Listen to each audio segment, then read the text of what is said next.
This is a really great group of people to talk about that in the video space, especially. They're either, a lot of people, you look at them as the saviors of these businesses or the devastators, which are often the same thing. Let's, without further ado, introduce them, then let them talk very briefly about who they are. Obviously, Chad Hurley is one of the co-founders of YouTube. You might have heard of it. It's the most, it's the largest, well, they might not have. They might not have seen cats skateboarding videos. Okay, right. So YouTube is the most important video service on the internet, I think. Well, except for Jason's, but it really is. It's got almost 70-some% of the market of videos used and consumed, and dominates in a very similar way to its owner, Google, in the video space. And it's been making a lot of inroads into various new businesses instead of just doing user-generated content, and small clips are moving into other areas. Next to him is Reed Hastings, who founded another very pioneering company, Netflix, which is it started off as a DVD rental service, and it still is its primary business, but it's again moving into other areas, streaming, the ability for people to have subscriptions, and all sorts of things that are coming down the pike. And what's really remarkable about Reed is that a lot of companies like Amazon and others have tried to get into this business, including Blockbuster, and most of them have failed badly compared to this startup, which is great in my mind. And last but not least is Jason Kylar, who is running a company which is a joint venture of NBC Universal and News Corp. And it's called Hulu.com, and despite the unusual name, it was a premium video service using the content from both those large media companies. A lot of people didn't have a lot of belief that Hulu would work because a lot of other efforts have tried of big media companies who are generally considered somewhat slow on the uptake for this stuff. Haven't been very successful, but Hulu's been a really surprising success, especially not just with partners, but its own Hulu.com site. And it streams and shows a lot of videos from the past and current television shows and movies and sports events. And they're going to be doing the inaugural, correct, live. And they have tried to put a very interesting business model in place that surrounds with advertising. And I think they're doing some of those innovative stuff in the ad space, where people vote up and down on the commercials, various pop-ups and different things come through that aren't quite as annoying. They're always annoying, but aren't quite as annoying. So anyway, I wanted them to sort of talk a little bit about where they see the market right now, each of them individually, and then we're going to talk about the future and where things are going, and what the challenges are as we move forward. So, Chad? Okay. So, hi everyone. It's great to be here. Start off with the current state of the market. I guess at least how we see it. YouTube's about 4 years old now. When we started working in early 2005, and it started, as many of you probably know, it's just we were trying to solve a problem that we had with sharing videos with our friends. We thought we could simplify that process and along the way make it easier for people to participate and to consume the media that they were looking for. And just by, kind of, I guess, trusting our instincts, getting a few things right along the way, we were able to build momentum of people uploading and people viewing on our site. It's natural network effects that allowed us to grow. And we would always concentrate on what would allow us to grow the fastest, which was concentrating on primarily short clips. And as broadband speeds increase to the home, we see, a great opportunity. Hulu and Netflix are proof of that people are starting to consume full-length content, not only on their laptops, but also through their TVs. I think linear broadcast model as it exists today is going to disappear rather quickly because people will be able to choose what they want to watch, when they want to watch it. And so, these videos will exist within the cloud. We've been happy that, kind of throughout this process, we've been able to create a platform that allowed everyone to participate. And as people have access to the tools, people learn how to tell stories, and they start aggregating audiences for their content. I think you're going to see people elevate. I mean, we have users on our site that are now earning hundreds of thousands of dollars a year. These are people that were just have a passion for video and telling their stories, however that may be. and now they have a chance to spread that message to the world and concentrate on that and to really hone their skills by earning, right now is a modest living, but we hope that, the tools and the advertising solutions that we are implementing will allow more people to participate, not just benefit maybe the users themselves, but all the way up the chain to the studios and networks themselves. So that's kind of where we are today. Still a lot to be developed and to be explored, but we feel we're confident we're on the right path to make great changes. We're talking about what's coming, Reed? So hundreds of thousands of dollars is a modest living now. Mm-hmm. It's a great living. And, compared to the compared to Chad Hurley. Yeah. No, but Right. it's a It's great too good. example. One of my favorites on YouTube is the Fred series. Fred. And, Does anybody watch Fred? Really, he's really He making talks it. like this, he talks like He's this really now, fast. 15, 16. Mm-hmm. And he's a young, he's a filmmaker essentially, on shorter form. He is, let's be honest, a freak, but he is entertaining. But anyway. Unlike yeah, except the room full of us. Yeah. So let's see. Let's start off with the important stuff. Favorite movie so far has been Taking Chance with Kevin Bacon. So if there's some more screenings of that, I recommend y'all see it. Well, thank you, Roger Ebert. Independent film, just has the hardest time getting distribution. And there's certainly some of the barriers are coming down. 25 years ago there was only theaters, and then there was theaters and video stores, and then there was theaters and video stores and online DVD rental, and then there was theaters and video stores and online DVD rental, and now streaming. That's streaming at YouTube, streaming at Hulu, streaming at Netflix. There's sort of more avenues coming. And so I think from the independent film standpoint, we'll look back at these next 10 years as a real step up in opportunity because the cost of getting your films to someone's TV in a great way is really coming down. So that's the big positive. The thing that hasn't changed that much, and it's a real struggle, is the targeting. So you make a film, and if it was a film that 200 million Americans would love, well, you can get picked up by a major studio, and that's one path. But mostly the films that people at Sundance make are not going to be loved by 200 million Americans. And so it's a targeting question of how do you get your films in the hands of the right people? And that's where the work that all three of our companies and several others are really focusing also is helping people choose. And I think we really obsess too much about the delivery of bits and what does that mean? And that only means a little bit, taking out the cost of delivery. Most of the big improvement for filmmakers will be when you can show us your films and we can help you find your audience, whether that's 100,000 people, 1 million people, or 10 million people. Who are the people that are going to love those films? And we're all learning from each other. How do you do this kind of recommendation, that kind of social network, this kind of social interface? And the internet's just starting at that. But I think that's the big prize. And then the delivery is a good thing. That'll naturally come with Moore's Law and broadband continuing to grow. And it's why we continue to focus on that along with our peers. Jason? So I'll take Reed's lead, and the favorite movie I saw so far here this weekend is Art and Copy, which is a documentary about the advertising industry. So highly recommend you guys see that. In terms of where we think this goes, the hope and what we aspire to do is that people aren't limited to buying milk on a Tuesday night at 9 o'clock in one location. And I'll explain what I mean by that, which is all of us grew up in a media world where you either had to go to a specific location to watch a film, in a certain location in the city, or if it was television, you had to tune in on a certain time of day, on a certain day of the week, on a channel that you may or may not be familiar with. And so that's a lot of impediments between a creator getting in touch with their audience. And I think it's fair to say that all three of our companies are aspiring to let creators find the audience that they always should have been able to connect with. And that's what motivates us, and to marry that with a business model that creates a fair return for the content creator, and that's vitally important to this. And this is a journey, and it's a long process.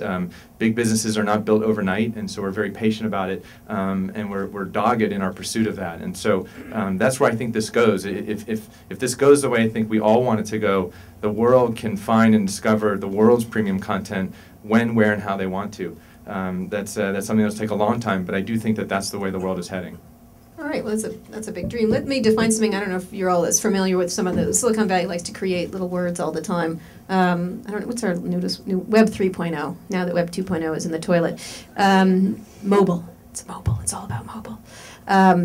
We'll fill you in later about that and take your money. So one of the words he was using here was cloud, and I think a lot of people have a vague idea of what the idea of the cloud is, which is a very important, there's several really important concepts going forward. I want to sort of, we're talking about going into the future. The idea of mobile, it is a really important idea of people moving, especially the iPhone has sort of pioneered that, and there's other smartphones that are entering the market, including and other devices that are video capable in a very extreme way. Secondly, the idea of a cloud where everything resides in it, and it's not a rain cloud; it's a cloud of information where you don't own your media anymore. It lives in this somewhere magical. At Google probably, and they distribute it to you. Whoever is distributes wherever, and then you don't actually own a record album. You don't own a video. You could actually own the piece of content, but it gets streamed to you, or it could be you could rent it sometimes.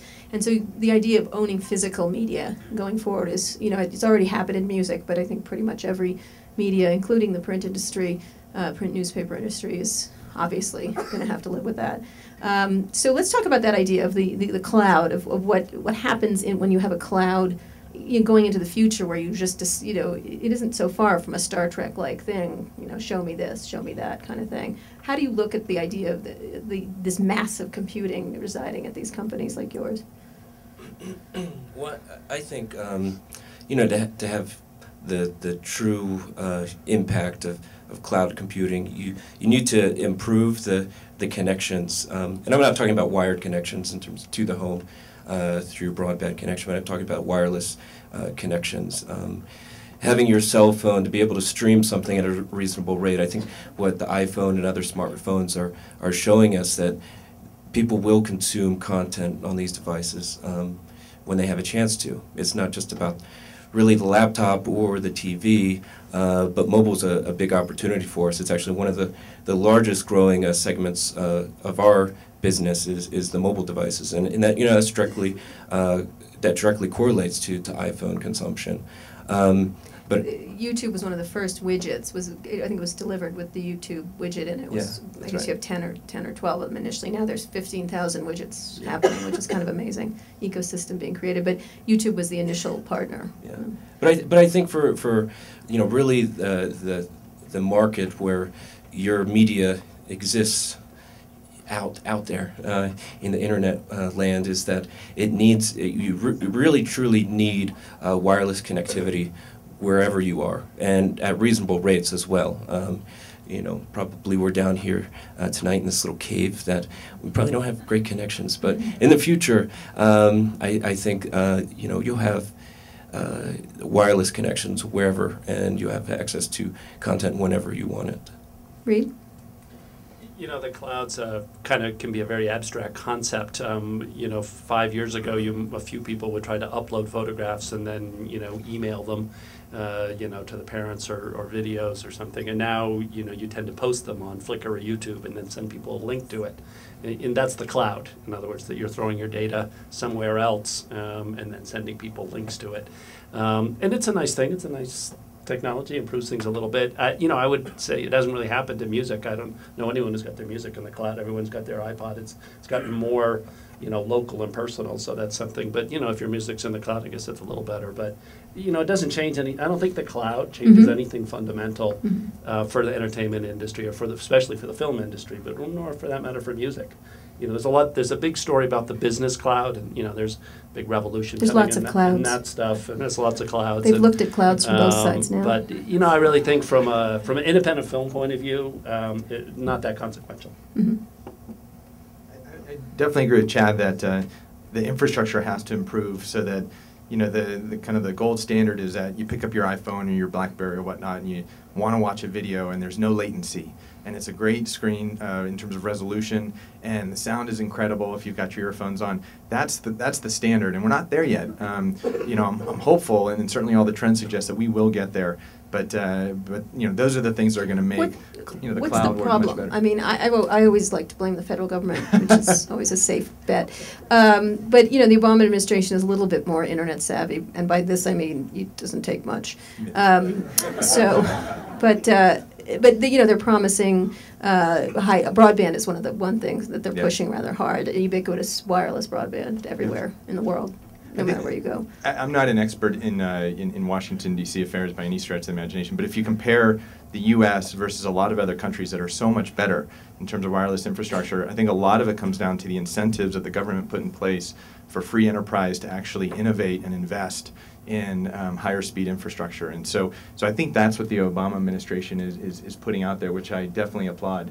It's something that I think everyone would benefit from. New companies would be started. There'd be richer user experiences on mobile devices, and people would be talking about the quaint old days when you really couldn't watch video with zero latency on your mobile devices. So I think that we're going to learn from a lot of other countries out there about how to do it right. Mm-hmm. Reed, you have some other thoughts that it's not a problem as much what we were talking earlier? We can have a great political discussion if we want, but I'm not sure it's that relevant on independent film. Not just independent film, but the idea of entertainment and everything being delivered this way. Well, the question is, should the government be deciding what to invest in? Broadband's hot, but when I first was in graduate school, it was artificial intelligence. That was the big thing, and these other countries were going to kill us in AI unless the government made mega investments in the mid-'80s in AI, and it turned out to be really not much of a thing. And government tends to want to do these big initiatives because they want simple solutions. Politicians can talk to people about. Of course, I agree on the broadband one, but if you look over 30 or 40 years or a longer time frame, it's probably better to have the government not do these things, in my opinion, because if there's a market for it, consumers will pay for it. So we have the broadband we have because that's what people want to pay. Especially in this sort of grim economic time, something like ubiquitous broadband is. I always look at it. This is sort of my analysis. As if back in the Roosevelt administration, they went, federal highways, dirt roads are terrific. We think tin cans are excellent compared to universal telephone access. I mean, it's one of these basic building blocks of a. It's very hard to charge for highways on an individual basis. It's a collective good. So well, I'm wondering if you think it should be. We should have that going. Say 20 years from now, there should be ubiquitous wireless distribution that is akin to the federal highway system, akin to the. There's a lot of potholes and there's a lot of traffic. If you're in LA, and if that's what you want for broadband, then you're right. Have the government build it. Okay. And if what you want is, Comcast, God bless them, they're controversial, but I got 20 megabits at home for $50. They're investing. Why? Because the three of our companies are putting video online, and it's driving a lot of bandwidth, and all of you are getting bigger and bigger bandwidth packages, so it's happening. And we're getting big bandwidth. Not to say you're Mr. Free Market, but Mr. Free Why Market. not? Fine. Okay, Mr. Free Market. How do you get these prices down? We are, we just had Kevin Martin, who's the outgoing FCC chairman, at our conference last year, and we put up one of these horrible charts for him where we were the slowest, the lower down. I think we were below. I don't know, Latvia, somewhere between Latvia and Ukraine. They're good or in something. Latvia. What? They're good in Latvia. They are. And we were the most expensive, but number one in expense kind of thing. How do those prices come down? Well, competition is really the only way. That's not the only way. We could regulate it, but that would probably be worse. So I'm all for lots of competition, and we need a lot of wireless, as we've all been talking about, to compete. It's great that the telco companies are laying in fiber. Now about 15% of households are passed by fiber in addition to cable, so then it's very competitive in those neighborhoods. DSL is only marginally competitive because the physics of it make it hard to deliver big bandwidth, enough for video. But the more competition there is in the market. And you feel in this area there's competition, only because look at the cell phone industry. I mean, we jokingly at our website call cell phone companies the Soviet ministries for many years until actually iPhone and Google entered the market and sort of slapped them a little bit around. Another great lesson in competition there. It took a long time, and they're still, you still should. You're not capitalism is long, hard, and slow. But really, because the phone industry is communist, as far as I'm concerned. You should be able to buy a phone. They think of themselves as capitalists, but this is a great movie topic. Clearly, right. So there's some passion here. Let's talk about devices and where people are accessing them. Chad, where do most people now use, and where do you imagine 10 years out them using your device? I mean, using YouTube and using your services? Well, it's still primarily their laptop. Or that's PC. Yeah, that's where we started, and that's our strengths. But as we've increased quality, we now have HD available on our site. We have hundreds of thousands of HD clips. We think we potentially have the largest HD gallery in the world now on our site. That people are streaming this content through devices that are connected to their TV. Mm-hmm. I think in 10 years, and again, it depends on the type of content. I think length, subject matter. You're going to consume different things on different devices. Mm-hmm. Where do you imagine 10 years hence most of YouTube's? You can think of a device. Think of a device. Well, I think still primarily the laptop is going to be the main consumption device. But if you're talking about full-length TV shows, full-length movies, that's going to happen on a better experience, which is on sitting on your couch in front of your big screen TV.